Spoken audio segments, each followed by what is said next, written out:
Hello दोस्तों, स्वागत है आपका आपके channel something new in education पर। एनसीईआरटी सीरीज में आज हम देख रहे हैं क्लास 8 के एनसीईआरटी साइंस चैप्टर 3 जिसका नाम है कोयला और पेट्रोलियम। इस चैप्टर के अंदर हम देखेंगे अक्षय प्राकृतिक संसाधनों के बारे में, समाप्त होने वाले प्राकृतिक संसाधनों के बारे में। हम जानेंगे कोयले के बारे में, इसके विभिन्न रूपों को देखेंगे जैसे कि कोक, कोल tar। पेट्रोलियम के बारे में जानेंगे, पेट्रोलियम का परिष्करण देखेंगे, प्राकृतिक गैस के बारे में जानेंगे और चैप्टर के एंड में हम देखेंगे कि हमने चैप्टर में क्या सीखा है। चलिए वीडियो को स्टार्ट करते हैं। हम अपनी मूलभूत आवश्यकताओं के लिए विभिन्न पदार्थों को उपयोग में लाते हैं। इनमें से कुछ प्रकृति में पाए जाते हैं और कुछ का निर्माण मानवीय प्रयासों से किया जाता है। यहाँ पर एक्टिविटी 3.1 दिया गया है, इसको देखते हैं। अपने दैनिक जीवन में उपयोग में लाए जाने वाले पदार्थों की एक सूची बनाइए और उनका प्राकृतिक तथा मानव निर्मित वर्गों में वर्गीकरण करिए। यहाँ पे आपको 2 बॉक्स दिए गए हैं, प्राकृतिक तथा मानव निर्मित। जैसे कि आप विभिन्न वस्तुओं को क्या लिख सकते हैं, जैसे कि हम फलों को लिख सकते हैं तो ये प्राकृतिक में आएंगे। कुर्सी, मेज या फिर टेबल, आप फैन, कूलर, फ्रिज ये सब लिख सकते हैं, मानव निर्मित में आएंगे। और जैसे कि आप भूमि का यूज करते हैं, प्राकृतिक है। फलों का यूज करते हैं या फिर लकड़ी का यूज करते हैं या फिर आप जानवरों से उत्पादों को प्राप्त करते हैं, तो ये सब क्या है, ये सब प्राकृतिक में आ जाएंगे। तो इस तरीके से आपको इनको वर्गीकृत करना है। आगे क्या दिया गया है, क्या इस सूची में वायु, जल, मृदा और खनिज सम्मिलित है? हाँ, बिल्कुल हो सकते हैं। और ये सभी किस में आएंगे? प्राकृतिक वस्तुओं में आएंगे, क्योंकि ये सभी प्रकृति द्वारा उपलब्ध कराए जाते हैं, तो ये प्राकृतिक संसाधन कहलाते हैं। बिल्कुल। अब बुझो क्या कहते हैं, क्या हम अपने सभी प्राकृतिक संसाधनों का निरंतर उपयोग कर सकते हैं? अब देखते हैं, करते तो हम हैं लगातार। जैसे कि वायु का उपयोग हम हमेशा करते हैं, जल का उपयोग हम हमेशा करते हैं। क्या वायु, जल और मृदा मानवीय क्रियाकलापों द्वारा समाप्त हो सकते हैं? जल के बारे में आप क्लास 7th में पढ़ चुके हैं, कक्षा 7 में पढ़ चुके हैं। क्या जल एक असीमित संसाधन है? मतलब ये कभी खत्म ही नहीं हो सकता। प्रकृति में विभिन्न संसाधनों की उपलब्धता की दृष्टि से प्राकृतिक संसाधनों का व्यापक रूप से 2 वर्गों में बांटा जा सकता है। इनको दो वर्गों में बांटा जा सकता है। कौन कौन से? अक्षय प्राकृतिक संसाधन। फर्स्ट है आपका क्या? अक्षय प्राकृतिक संसाधन। ये संसाधन प्रकृति में असीमित मात्रा में उपस्थित और मानवीय क्रियाकलापों से समाप्त होने वाले नहीं है। आगे है, जैसे कि एग्जाम्पल के तौर पे दिया गया है, सूर्य का प्रकाश तथा वायु, जो कि हमारे क्रियाकलापों से समाप्त वाले हैं। यहाँ पर दिया गया है समाप्त होने वाले प्राकृतिक संसाधन, जैसे कि प्रकृति में इन स्रोतों की मात्रा सीमित है, ये मानवीय क्रियाकलापों द्वारा समाप्त हो सकते हैं। इन संसाधनों के उदाहरण है वन्य जीव, खनिज, कोयला, पेट्रोलियम, प्राकृतिक गैस आदि। यहाँ एक्टिविटी 3.2 दी गई है, इसको देखते हैं। यह कक्षा हेतु सामूहिक क्रियाकलाप है। ये कैसी है? ये ग्रुप एक्टिविटी है। कुछ पात्र लीजिए, उन्हें पॉपकॉर्न, मूंगफली, भुने हुए चने, टॉफियों से भरिए। विद्यार्थियों को 7 के समूहों में बांट दीजिए। अब इन समूहों को 1, 2 और 4 विद्यार्थी वाले समूहों में बांट दीजिए। उन्हें क्रमशः पहली और दूसरी, तीसरी पीढ़ी के रूप में चिन्हित करिए, यानी फर्स्ट, सेकेंड, थर्ड जनरेशन के रूप में चिन्हित कर दीजिए। ये उपसमूह उपभोक्ताओं को निरूपित करते हैं। जनसंख्या वृद्धि के साथ साथ दूसरी और तीसरी पीढ़ी में उपभोक्ताओं की संख्या अधिक है। प्रत्येक समूह के लिए मेज पर एक पूरा भरा पात्र रख दीजिए। प्रत्येक समूह की पहली पीढ़ी के उपभोक्ताओं से कहिए कि वे अपने समूह के पात्र से वस्तुओं का उपभोग करें, जो आपने पॉपकॉर्न, मूंगफली और टॉफियां रखी हैं। अब प्रत्येक समूह की दूसरी पीढ़ी को भी वैसा ही करने को कहिए। विद्यार्थियों से कहिए कि वे प्रत्येक पात्र में वस्तुओं की उपलब्धता को ध्यान से देखें। यदि पात्रों में कुछ शेष बचा है तो प्रत्येक समूह की तीसरी पीढ़ी को इसका उपभोग करने के लिए कहिए। लेकिन आप जानते हैं, जैसा कि आप आशा भी कर सकते हैं कि जो पहले जाएगा वो ज़्यादा ले लेगा। अब अंतिम रूप से देखिए कि तीसरी पीढ़ी के सभी उपभोक्ताओं को खाने हेतु कुछ मिला या नहीं। ज़्यादा नहीं मिलेगा जितना कि पहली पीढ़ी के लोगों को मिला होगा।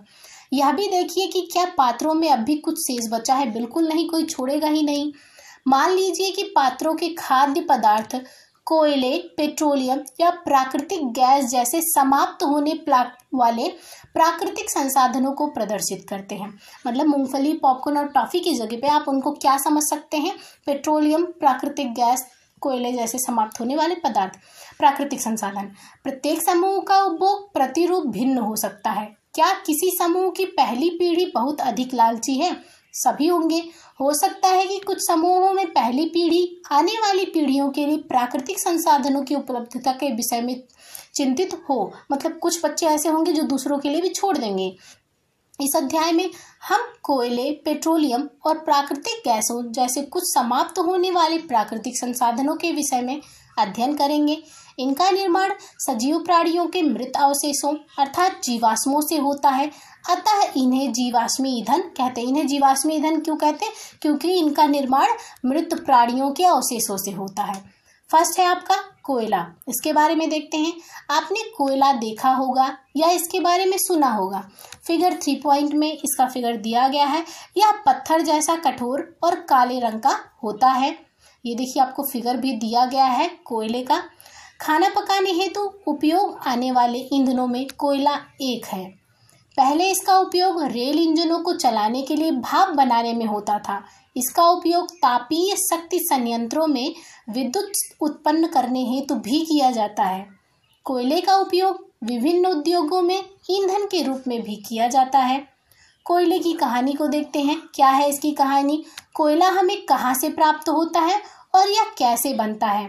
लगभग 300 मिलियन वर्ष पूर्व पृथ्वी पर निचले जलीय क्षेत्रों में घने वन थे। बाढ़ जैसे प्राकृतिक प्रक्रमों के कारण ये वन मृदा के नीचे दब गए। उनके ऊपर अधिक मृदा जम जाने के कारण वे संपीड़ित हो गए, यानी बहुत प्रेशराइज हुए।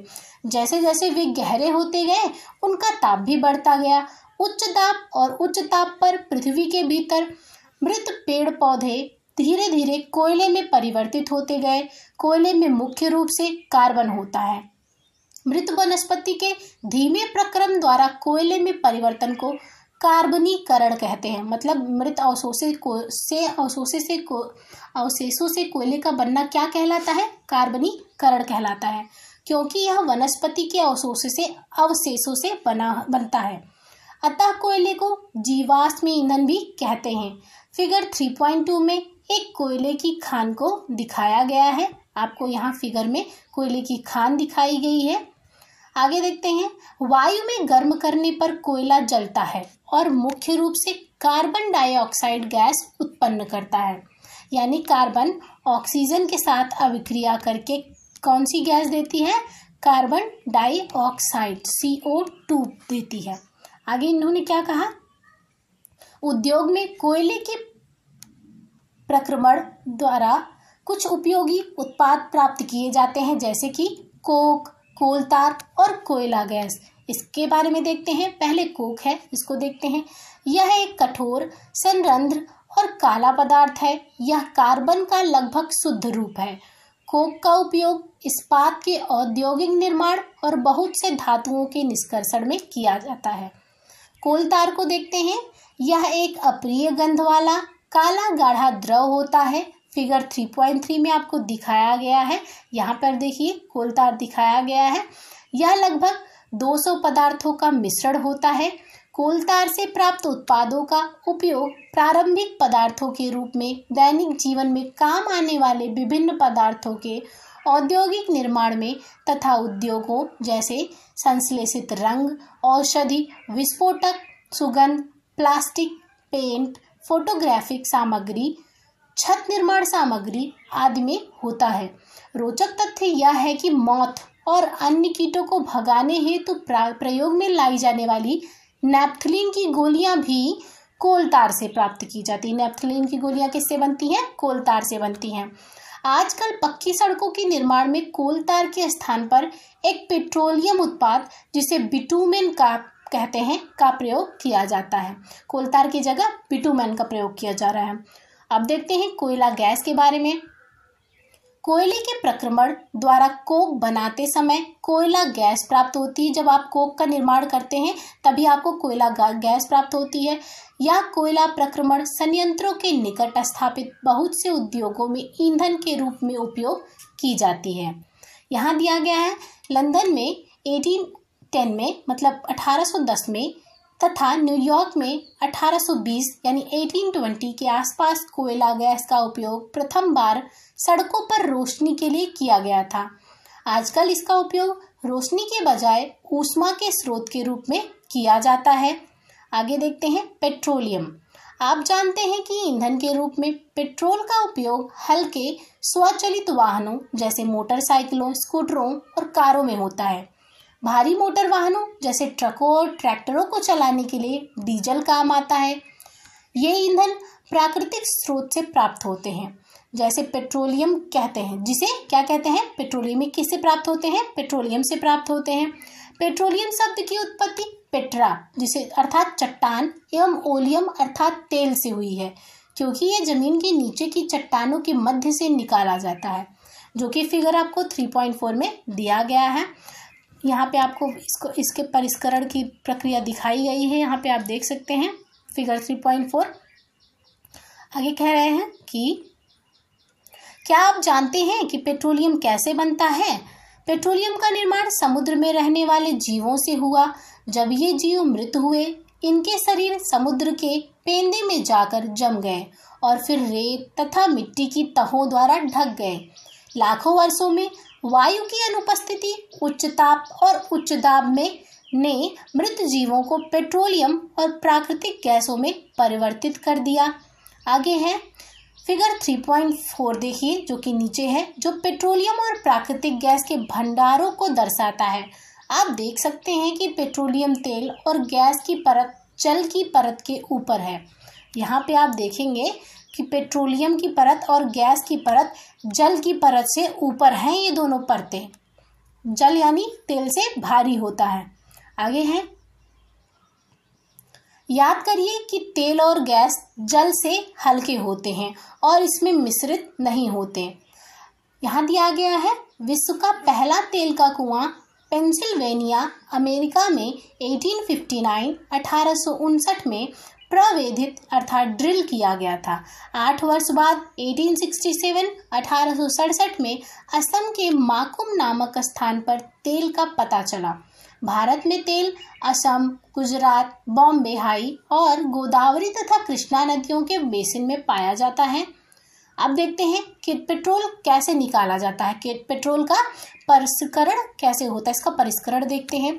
पेट्रोलियम गहरे रंग का तेलीय द्रव है। इसकी गंध अप्रिय मतलब अच्छी नहीं होती है। यह विभिन्न संघटकों जैसे पेट्रोलियम गैस, पेट्रोल, डीजल, स्नेहक तेल, पैराफिन, मोम आदि का मिश्रण होता है। पेट्रोलियम के विभिन्न संघटकों अर्थात प्रभाजों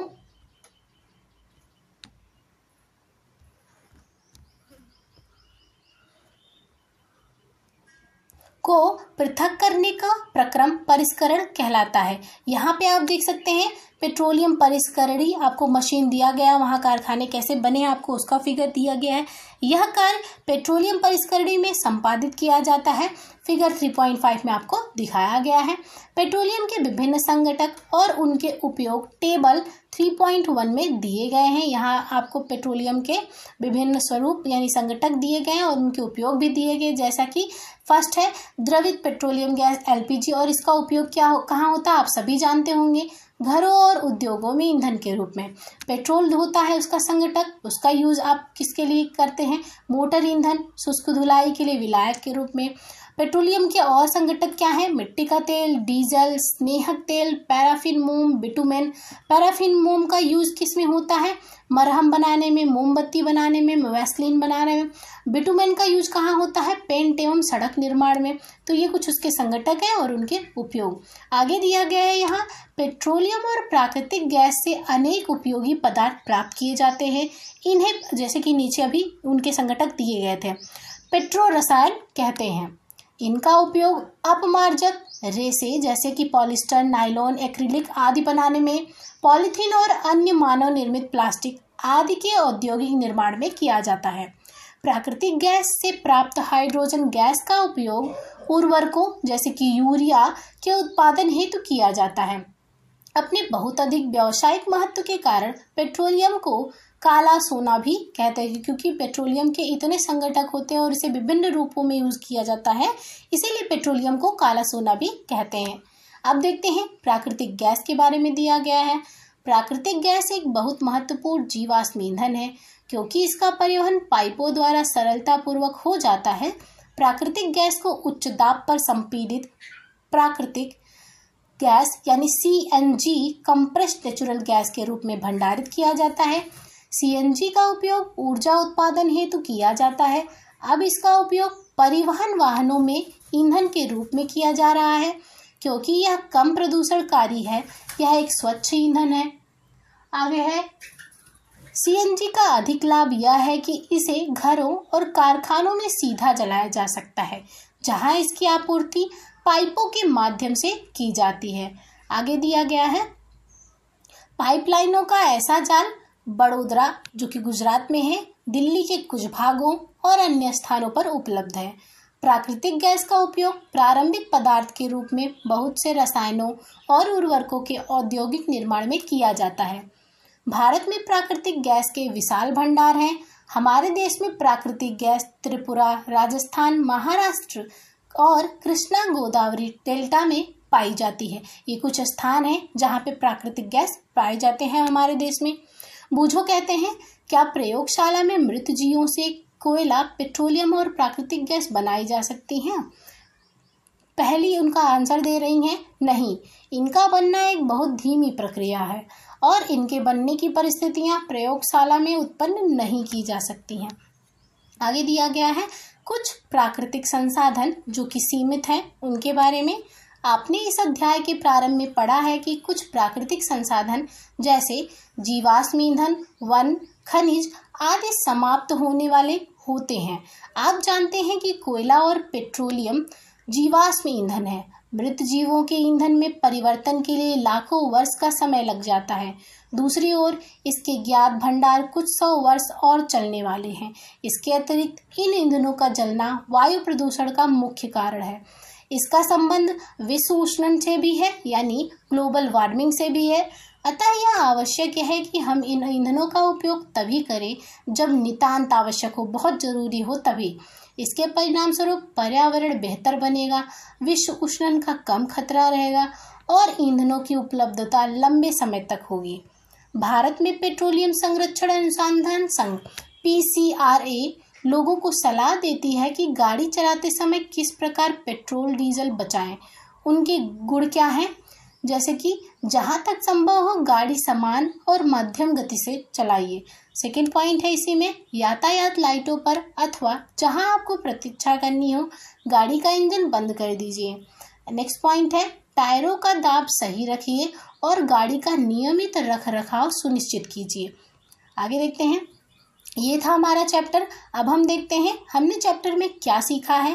फर्स्ट पॉइंट है कोयला, पेट्रोलियम और प्राकृतिक गैस जीवाश्म ईंधन है। नेक्स्ट पॉइंट है इसी में, जीवाश्म ईंधन का निर्माण सजीवों के मृत अवशेषों से लाखों वर्षों में हुआ था। थर्ड पॉइंट है जीवाश्म ईंधन समाप्त होने वाले संसाधन हैं। नेक्स्ट पॉइंट है इसी में, कोक, कोलतार और कोयला गैस कोयले से प्राप्त उत्पाद है। नेक्स्ट पॉइंट है पेट्रोलियम के परिष्करण से पेट्रोलियम गैस, पेट्रोल, डीजल, मिट्टी का तेल, पैराफिन मोम, स्नेहक तेल आदि प्राप्त होते हैं। नेक्स्ट पॉइंट है कोयले और पेट्रोलियम के संसाधन सीमित हैं, हमें इनका न्यायोचित उपयोग करना चाहिए, मतलब लिमिट में ही, जब बहुत जरूरी हो तभी यूज करना चाहिए। तो ये था हमारा चैप्टर नंबर 3, कोयला और पेट्रोलियम। वीडियो अच्छी लगी हो, हेल्पफुल लगी हो तो लाइक, शेयर एंड सब्सक्राइब करना ना भूलिएगा। Thank you for watching.